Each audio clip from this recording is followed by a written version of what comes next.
Hello, everybody. It's great to be here one more time today. My name is Gary Fowler. I'm the CEO, president, founder of GSD, Get Shit Done Venture Studios, an AI and quantum venture studio located in the heart of Silicon Valley. I'm a 17-time serial entrepreneur with several unicorns under the belt. I was on the original management team of Click Software, which is sold to Salesforce for $1.35 billion. Also, Eva.ai, an AI HR tech company that I co-founded with Dr. David Yang. We believe at GSD that intellectual capacity is evenly spread around the world, but opportunities are not.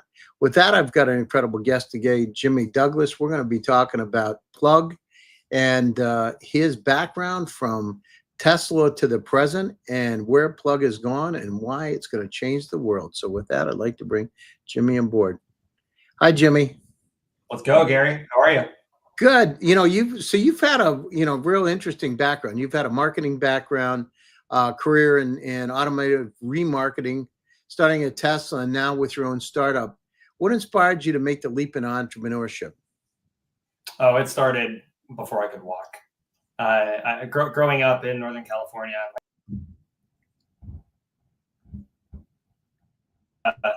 late 70s, early 80s, all the way up into the early 90s. And it was a classic semiconductor play way back then. And I have photos of myself celebrating my third birthday party at a conference room table, surrounded by his colleagues and co-founder. And when you're born into an environment like that, it's sort of hard to imagine doing anything else.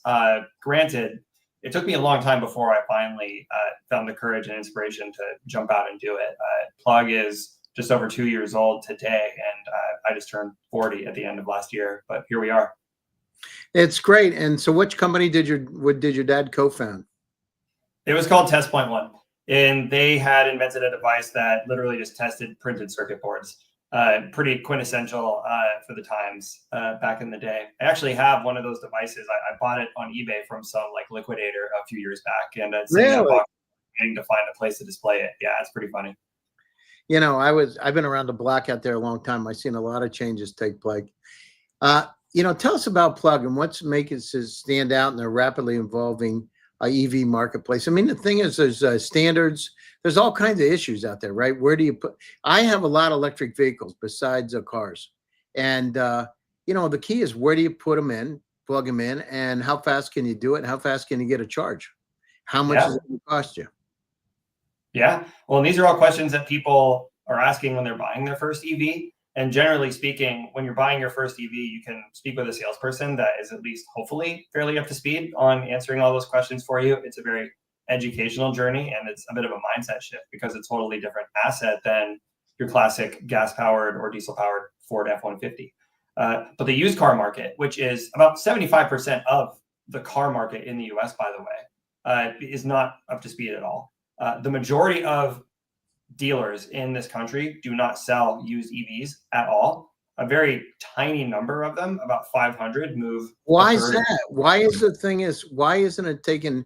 Is it because people don't understand batteries? I mean, the one thing is, the battery degrades over time, right? I know for me, on my vehicles that I have, I've actually gone down through and upgraded the batteries on them because after, you go down through so many cycles, they start to go down and, you're at 75, 65% of what it had before. And it's not enough. You know what I mean? You start getting what they call range anxiety.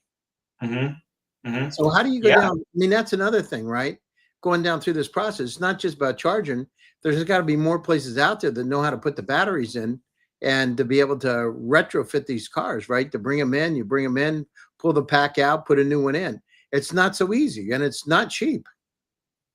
It's not cheap at all. But going back to your first question, why is dealer participation so low in this market? Since starting the company, I've talked to thousands of dealers, visited several of them uninvited, been to countless conferences, including NADA, Used Car Week. I can distill it down to a few reasons. The first one is that EVs are a transformative asset. They are different in how you appraise them, how you maintain them, how you sell them. And dealers in general are very good at making money already. And to invest time into learning a brand new business line can actually be seen as opportunity cost, especially for a dealer that's located in a geographic region where EV traction really hasn't taken off, or to your point earlier, if charging infrastructure really hasn't taken off. So as much as there's certainly money to be made, most dealers that I interact with have found plenty of ways to make money. So it's a question of whether or not it's the best use of their calories. Secondarily, though, there have been some instances of collateral damage. EVs are a lot more affordable than they were just a few years ago. Some of that is due to some one-time pricing events. And a lot of dealers have a bad taste in their mouth from having been sitting on large piles of inventory that suddenly lost tremendous amounts of value seemingly overnight. And that could really poison the well for their willingness to move forward on buying more. Or they might have purchased one incorrectly because the standard off-the-shelf tools for appraising an electric vehicle as a trade-in, for example, really don't work.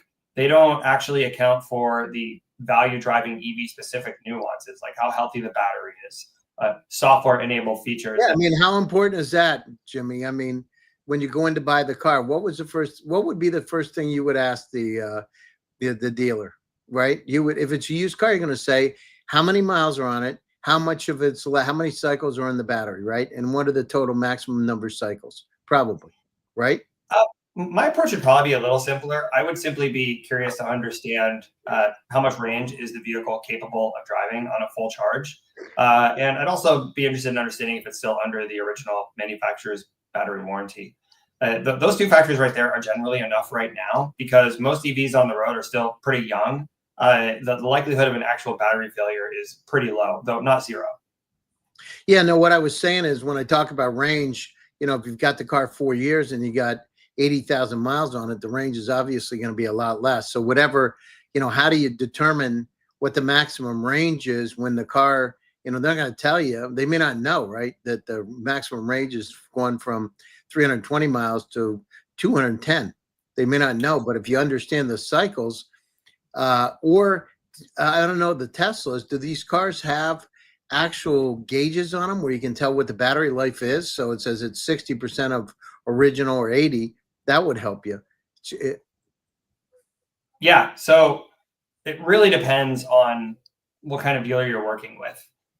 Most of the dealers that we partner with, we have about 500 of them in our network that are actively pursuing used EV inventory in our auction.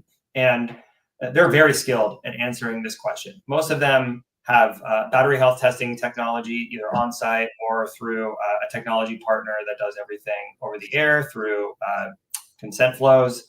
And they're also well versed in navigating the conversation of what size of battery do you need? Do you need a long range? Can you get away with the standard range? And how much range is actually left net of any deterioration for the odometer reading that you have?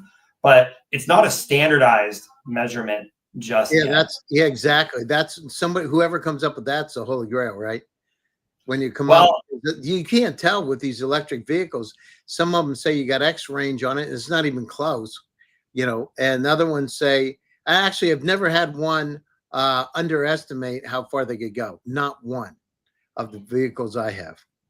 I've seen, actually BMW is really good with that. Really? We've seen that those things usually go farther than what their EPA rated range is. But I think that's really the only one that I can think of off the top of my head. To answer your question, though, I really do believe that there's two aspects of this. The first is standardization through regulation, where automakers are going to have no choice but to sort of remove the black box around state of health on a given battery pack. And much of that will come to fruition thanks to CARB mandates. For model year 2026, there is a requirement that you'll be able to actually view that information in the dash of a vehicle. So that's coming in a more standardized way. But the other aspect is third-party verification. And there are companies that do this today, and I could name probably 4 of them, that serve as more of like a Carfax in that it's an independent third party who doesn't have any financial incentive to overstate or understate the capacity of the battery. And to name a few, Recurrent, who we recently announced a partnership with, there's Motor, there's Volteris, there's Versus Neo, there's Voltest, there's Avalue, very large emerging industry on battery health testing. No, it's interesting. And then when they go down through, so how does it affect the price of the car? Let's just say you have a car with 60,000 miles on it. how do Mhm. you estimate what today, right? What the range is left of that car? How is there any model? Because I'm sure when you go out to auction, people are going to want to know that, right? This has so my bikes, like one of my bikes has the range on it, right? It tells you how much of the battery life's left, so you understand what your range is going to be. Do they do that with the cars? And is that something you need for the auction when you're taking them out? Yeah, well, it's definitely coming. The great thing about an auction, which is exactly what Plug is, it's an electric vehicle wholesale auction, Hmm. is that it's a competitive bidding environment. So every vehicle sells for what we call a market clearing price because the market decided what the value of that asset was. And on Plug, the average vehicle has at least three unique dealers competitively bidding with each other. And the number of actual bids is much higher. And that's how you generally find your market clearing price. Now, in order to assign a battery health value delta, what you really need is a large sample set of vehicles that are otherwise identical or close to identical, other than that battery health differential. We are seeing some of that in our own data, and we can confirm a small positive correlation in values with healthier batteries. But most of the batteries are so new right now that there's very little state of health delta observed in the Yeah, but market. Over I mean, time, but however, maybe they don't know what to ask though. If you don't have electric vehicles, right, and you're not into it, you don't think about what the Samsung sells or whatever. What do they have in there, and can I get them repacked, and how much is it going to cost, right? If that's done, that's another thing. How does that work? You know, when you're going down through the auction side, does the ease of pulling the batteries out matter in terms of the pricing? So I don't know what it's like on a Tesla to pull the batteries out and put a Mhm. new battery in, but it would seem to me if it was easy, right? Like you could, that would affect what the price would be. You know, are any of them easy, Jimmy, or not? I mean, it's definitely not like replacing like the double A's in your TV remote. No, no, I know that. They're saying, you know, they're using what are the 18650s probably, right, in the batteries in the inside of the pack. But uh, yeah, that's got to affect that's got to definitely affect the pricing. I think people just don't know what to ask. That's the question, right? They don't know what So, questions to ask the dealer. well, yeah. So if you think about it in the context of wholesale, where we are, all of the dealers buying on Plug are very savvy about this, so they do know what to look for. And the reality is the ease of battery pack or module or cell replacement is really not priced into the market today. Got Uh, it. the, the state of health or the current rated range net of any deterioration, however, is slowly getting priced into the market as the variance starts to emerge. And then in the retail market, that's where some of these third party reports are really starting to take on more importance because a trusted third party sitting between the dealer and the consumer can, in a very unbiased way, inject some confidence into the transaction. You know, the EV adoption is accelerating, but infrastructure and secondary markets seem to lag. What's your perspective on the current state of the EV infrastructure in the U.S. and is this also a big opportunity, right, to work on that? Huge, yeah, of course. Destination charging is a major barrier to full scale adoption here because ultimately, when people are buying a vehicle, they're sizing up how useful it is for how much they're paying. And right now, in many regions of the country, an EV costs more money than a combustion engine vehicle, but is inherently less useful to them because the charging infrastructure is not fully in place. Now, it is growing very quickly. And of course, the holy grail was the mass adoption of the North American charging standard. So OEMs outside of Tesla can start rolling vehicles off the line with native support for Tesla superchargers, which by far has the best charging experience here in the United States. If nothing else, because the uptime is vastly superior and the payment experience is very seamless. Until we're in a place where that's more universally true, then it's going to be pretty awkward for anybody that's not a homeowner and can very easily charge at home to embrace these assets if they're living in a place outside of the more densely populated areas where charging is everywhere. You know, I talked to some people that live in northern states, um, Midwest, North Midwest, and you know they don't last. The chargers definitely don't last as long when you're in some of these very cold climates, right? And Mm-hmm. sometimes it, you know, the range can be way different than what's or significantly different than what it is. But how do you like price that in too, right? That's interesting. And I'm not. It's because weather has a big factor. You know, if you're in the southern states and it's really hot, You probably get more range, but the batteries could die a lot faster, right? I know car batteries in Florida. I have a house down in Palm Beach, and the car batteries, got about 3 years and it's dead. And it's got to be significant for the, cars, right? The EVs. Uh, so, I saw your post about the new daily drop auction feature. How's this innovative approach changing dealer interaction adoption on your platform? Yeah, that started as an experiment that we ran very early on, where we had launched the auction with a pretty typical twice weekly cadence, kind of like the virtual auction lane, if you will, to build critical mass at specific times during the week because it's all online. But then we decided to flip things on its head and say, what happens if we try to sell cars every single day and just end them at the same time? And then the way that we marketed the vehicles that would be sold on any given day was that email, which we named the Daily Drop, sort of taking a bit of a hint from sneaker culture, honestly, when we were watching out for like a new rare pair of Jordans to drop on the Nike sneakers app. But launching that, it forced us as a startup. One of the most important things is to just get as many reps under your belt as quickly as possible. And in fact, in hindsight, if I were to build another marketplace, one of the metrics I would hold myself to is velocity to first transaction and then velocity to first 100 transactions. So the daily drop was really a movement in that direction where we didn't want to have to wait a whole nother week to figure out if what we're building was working. So we forced ourselves into the habit of figuring out how do we source vehicles to sell every single day. And the daily drop was that forcing function. We certainly couldn't send out a daily email that didn't have any cars on it. So we had no choice but to figure it out. No, nothing good would happen then. And well, how do platforms like Plug influence the resale value? Does it set any standards? And I mean, things like Manheim, right? So I remember I grew up in Pennsylvania, and we had Manheim auction. MTA, baby, the biggest one. Yeah, and we would. My uncle had a dealership, and we would get cars down there. I remember. But how does a Plug influence the resale value, and what does that do in terms of the consumer perception of EVs? Does it have any bearing on it? Because now, it becomes more mainstream than before, right? Where you just ad hoc go in and buy a car. Now it's probably more mass on at least the used car market. Yeah, well, we definitely influence the resale value because we bring total certainty and transparency into the value driving factors that are unique to EVs, especially as EVs increasingly become software defined and computer hardware defined even. And as an example, with the robotaxi rollout from Tesla, suddenly every Tesla on the road that has its autopilot hardware version 4 or greater should be in theory more valuable to somebody that is thinking about owning a fleet of these at some point in time.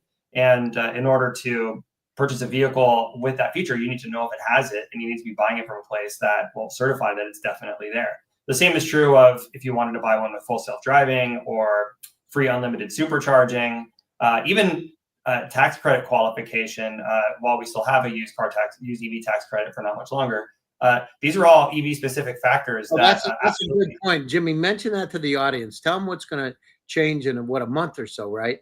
It's going on September 30th, because of the big beautiful bill, all of the EV tax credits and point of sale credit will be sunset indefinitely. So right now, if you buy a qualifying new EV, you can get $7,500 off. Even a used EV.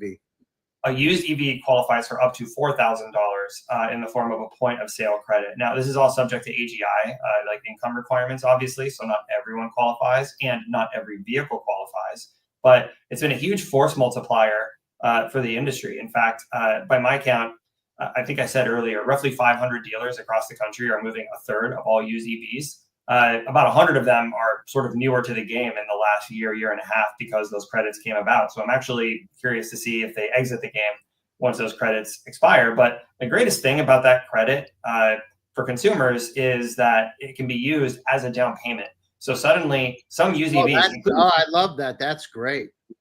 Yeah. Well, what we've seen is that some used EVs, including like a Tesla Model 3, suddenly become the most affordable option for a family that's just looking for any reliable vehicle. They weren't necessarily looking for an EV prior to calculating that equation. So I think that's really special. No, that's great. I love it.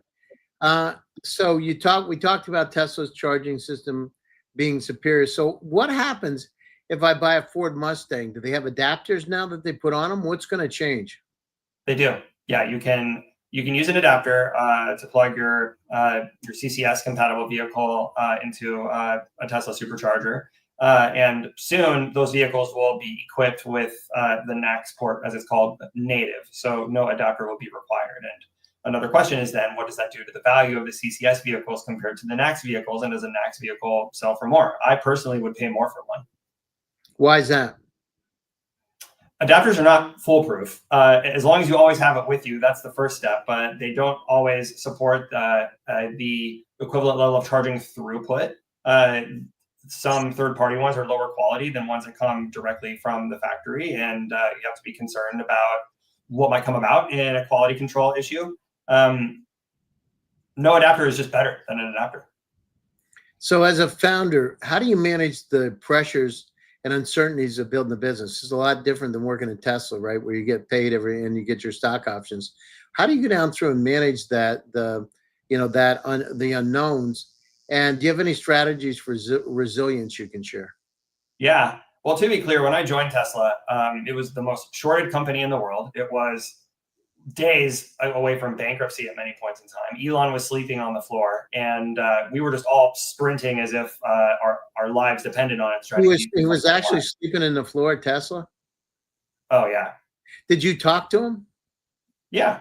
Yeah. Not like, I didn't like call him and have one-on-one conversations, but like myself and several other people were in a handful of meetings with him in person and virtually many times. How was he to deal with? He's the CEO of one of the most innovative companies in the world. He's definitely not going to be your average person. I definitely took a whole lot of lifelong lessons from every single interaction, and sometimes it was really inspiring, and sometimes it was a little bit frightening, to be honest. And that was reflective of the gravity of what we were trying to accomplish, especially when we were all banding together 24/7 to keep the company alive. Yeah, I don't know how he does SpaceX and all the companies that involved in. It's a lot of, it's one thing to have just Tesla. When we have SpaceX, you got Starlink, you got a whole lot of stuff going on. Boring Company, that's a lot to manage. It's amazing, actually. Yeah, well, his superpower is recruiting the smartest people on Earth who are willing to run as fast as they can, as if the world is dependent on the success of their mission. And I joined Tesla in the first place because I saw it as a place where I could be surrounded by people who are of much greater intellect than me, maybe not work ethic. I definitely learned about how much I was capable of walking in there, and I did actually learn how to work even harder than I thought I could. But that's the type of people that get drawn to that environment, is people who are looking to do something really meaningful and work as hard as humanly possible. And when that's the societal norm, you definitely don't want to be like dragging down the average. So you run really hard. No, that's fantastic. Where do you see Plug in the next 3 to 5 years? What's going to happen? It should be huge in the next 3 to 5 years. The used EV market is really tiny right now. And we're going to see it grow exponentially. It'll grow 100% in between 2025 What do you and mean? Can you define tight? What does tight mean? Say that again, sorry. You said tight, right? I don't think so. But so it's really tiny, I think is what I said. So yeah. When I started the company in 2023, the used EV market in the US was like $8 billion. And then it's going to grow to north of $200 billion by 2032. Something like a 45x growth in a fairly short window of time. And next year in particular is going to be somewhat of a reckoning, because it's 3 years trailing the Inflation Reduction Act, which activated a huge spree of EV leases that came through a loophole. So over the next 3 years, over 1 million EV leases are coming back. And the issue is the residual values of those vehicles are far below what was expected when they were originated. So there's going to be a bit of a financial bloodbath for all of the lenders and underwriters on those assets. So the need for an EV differentiated remarketing or wholesale strategy is really going to be rearing its head at this moment in time. And we've been building for that moment ever since I started the company. I was over in Thailand recently, and I saw a lot, I think they're called BYD vehicles. Yeah, of course. And I can tell you what, I was really impressed. I got to be honest with you. They're not, they're nice. And and they're cheap, right? A lot cheaper than. So, when do you think they're going to enter the market? Will they enter the market in the U.S.? Do you think those? I know in the bike market, they've really taken the market a change. I mean, Gazelle bikes used to be, you know, depend loaded up $4,000 to $6,000. Now you can get a bike for $1,200. That's reasonable, right? What do you think?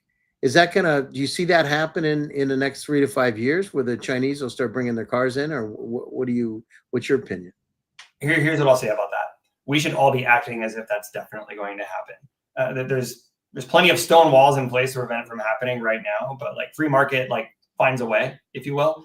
And if we're resting on our laurels and acting as if there's no risk of that happening, and when I say we, I'm referring to our domestic automakers, right? If we act as if that threat is not like staring us in the face, then no, I agree. I agree. I mean, I was surprised when I saw all those cars. It was unbelievable. Actually, they were a lot nicer than what I thought. So, but I also, I believe in, the resilience of America, and we got to keep this thing moving as fast as we can. So, what's one piece of advice you'd offer to aspiring entrepreneurs or leaders, entering the automotive or EV market today? Entering the automotive market. Well, you have a tremendous advantage if you're experienced in the automotive market, and a tremendous disadvantage if you don't know the automotive market. Going to market in automotive is not like any other industry, particularly if you're going to work with dealerships. It's a very relationship-driven business, and that's like a very stereotypical thing to say, but like I'm serious. Like you need to be prepared to door knock, if you will, into hundreds of rooftops. You're not going to B2B SaaS AI email cold call your way into this industry. No. I mean, it is it's all about relationships, right? Because that's how the deals are. I agree, and it's not easy. So, closing thoughts. We're coming up to the top of the show. Closing thoughts, and how do people get a hold of you, Jimmy? Yeah, absolutely. I'm all over the internet. I'm pretty easy to find. I'm at Jimmy Douglas on X, on Instagram. Easy to find on LinkedIn. You can email me. It's jd@plug.vin. Happy to talk and jam through how to grow this into a rocket ship. No, it sounds great. Well, Jimmy, thanks for taking time out of your busy schedule to join us today. And thanks to all of you for joining one more time. GSD presents Top Global Startups. My name is Gary Fowler, and I'm your host. Stay happy, stay safe, and stay healthy. We'll be back to you again soon with another exciting edition. And Jimmy, if you want to stay online for a few minutes, we can talk afterwards. Let's do it. All right. Thanks, everybody. Take care of yourselves and have a nice rest of the day. Thanks, Gary.